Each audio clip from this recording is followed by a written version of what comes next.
find out who this Jesus is, because the world has an impression of Jesus that is not biblical. Jesus is not the shampoo model that comes out of the water.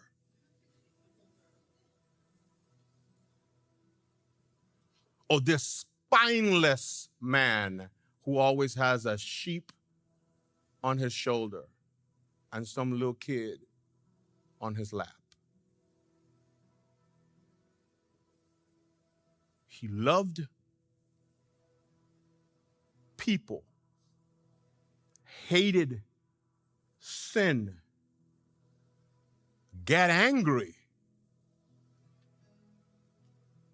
with people who did not acquiesce to the righteous decrees of God.